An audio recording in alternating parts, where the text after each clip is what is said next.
Bonjour à tous et à toutes. Aujourd'hui, on se retrouve pour une nouvelle vidéo de lecture ASMR. Alors, on va reprendre le livre qu'on avait débuté dans l'épisode précédent, qui s'intitule Désobéir. On s'est arrêté à cette dernière phrase. Je vais la relire. Pour ces raisons, et d'autres encore, la colère juste d'une majorité exploitée contre la minorité est court-circuitée, redistribuée en haine des petits profiteurs et peur des petits délinquants. Donc on va reprendre ici. C'est parti. La vitesse d'enrichissement des possédants augmente, la spirale du déclassement s'accélère, la richesse des puissants défie l'imagination et la détresse de ce qu'on appelait autrefois les fins de mois.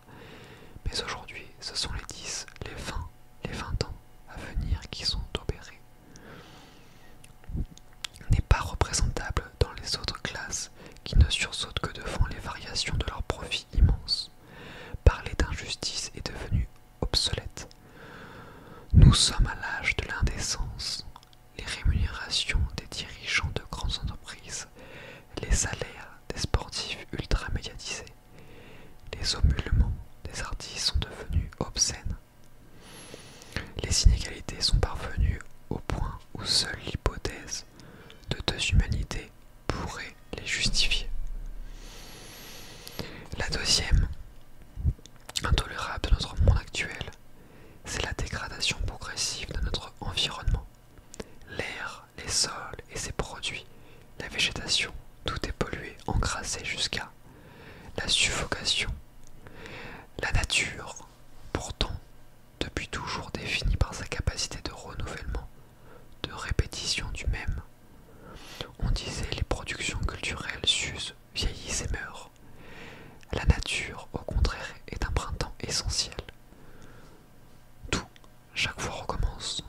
Éternelle répétition du même, incessant redépart, réapparition magique des mêmes formes, fraîcheur inaltérée. Le chœur d'Antigone chantait la terre infatigable, vers 339. Eh bien la terre s'est fatiguée. Le 21e siècle sera celui de l'épuisement et du désert. L'humanité pose à la nature la question de ses limites. Fécondité des terres exténuées, ressources taries, stock épuisé. Hans Jonas avait posé dans son principe responsabilité la question de l'irréversibilité. Il s'agissait de dire, pendant des siècles, nous, autres fragiles mortels, nous nous sommes protégés de la nature par la technique. Mais nos capacités techniques ont évolué à ce point qu'elles affectent maintenant non plus les caractères extérieurs du vivant, mais la base vitale elle-même, soit le cas exemplaire des modifications génétiques. Nous introduisons, par nos interventions techniques, des altérations irréversibles et nous jouons aux apprentis sorciers. La nature apparaît pour la première fois vulnérable. Pendant des siècles, nous avons tenté de nous protéger de la nature par la technique. Désormais, c'est la nature qu'il faut protéger de la technique. Mais aujourd'hui, près d'un demi-siècle après les analyses de Jonas, ce n'est plus l'altération de la nature.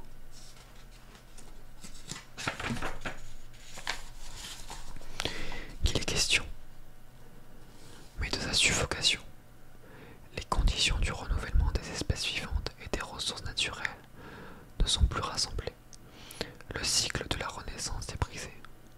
Ce qui menace est la fin des printemps. Le dernier inacceptable, enveloppant sans doute les deux premiers en leur imprimant un mouvement de spirale, tourne autour du processus contemporain de création des richesses. Ce qu'on appelle capitalisme est diffus, complexe, protéiforme. Il demeure que, entre la systématisation de l'actionnariat,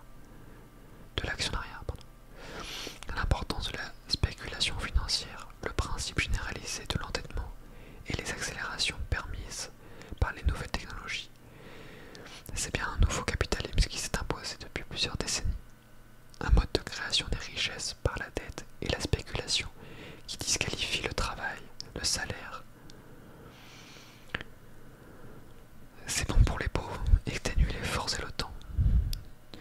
Ce n'est pas, ce n'est pas précisément qu'on se précipite vers le gouffre, et encore moins un mur.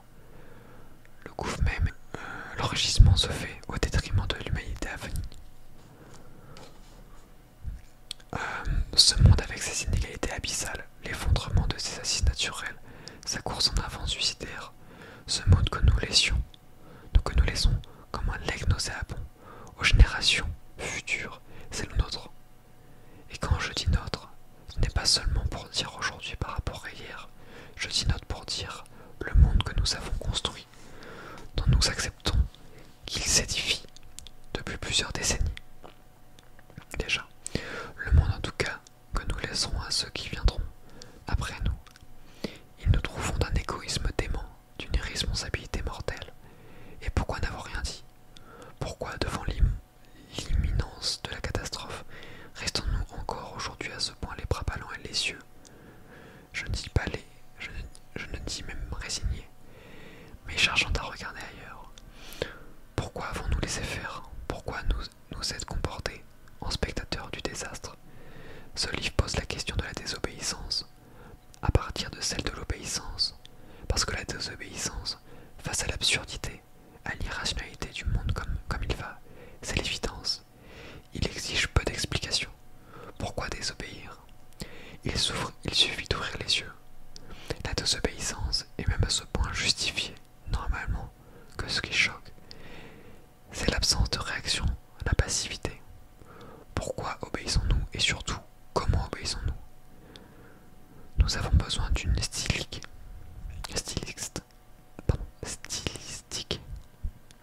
de l'obéissance qui, seule, pourra nous inspirer une stylistique de la désobéissance. Redéfinir la différence entre la soumission, le consentement, le conformisme, etc. Faire des distinctions entre le droit de résistance, l'objection de conscience, la rébellion, etc. On a beaucoup étudié les critiques de la démocratie. Ce livre défend l'idée d'une démocratie critique. La démocratie est bien autre chose qu'une forme institutionnelle. Pas de bonnes pratiques ou de procédures inspirées par la défense des libertés, l'acceptation de la pluralité, le respect des dispositions majoritaires, même si elle doit être cela. La démocratie désigne aussi une tension éthique au cœur de chacun.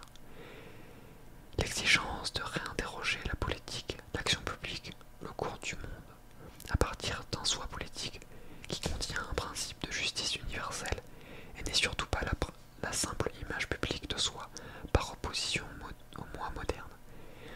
Il faut cesser de confondre le public et l'extérieur. Le soi public est notre intimité politique.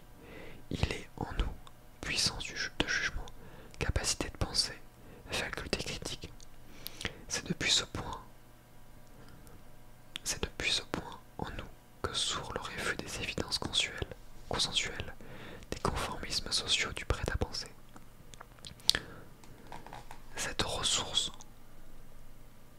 du soi politique, elle demeure vaine, pourtant improductive. Si elle n'est pas toute soutenue par un collectif, si elle ne s'articule pas sur une action d'ensemble décidée à plusieurs porteuses d'un projet d'avenir, mais sans elle, les mouvements de désobéissance risquent à chaque instant l'instrumentalisation, l'embrigadement, l'étouffement sous les mots d'ordre et le changement des chefs. Ce mouvement par lequel le sujet politique se découvre en état de désobéir, c'est ce que nous appellerons la dissidence civique. L'insurrection ne se décide pas, elle décide un collectif quand la capacité à désobéir ensemble devient sensible, contagieuse, quand à l'expérience de l'intolérable s'épaissit jusqu'à devenir une évidence sociale. Elle suppose en amont l'expérience partagée, mais que personne ne peut se dispenser de vivre en paré pour lui-même, d'une dissidence civique et de son appel. Depuis Socrate, soucie-toi de toi-même, et depuis Kant, ose savoir. Elle est aussi le régime philosophique de la pensée, son intériorité intempestive, à l'heure où les décisions des experts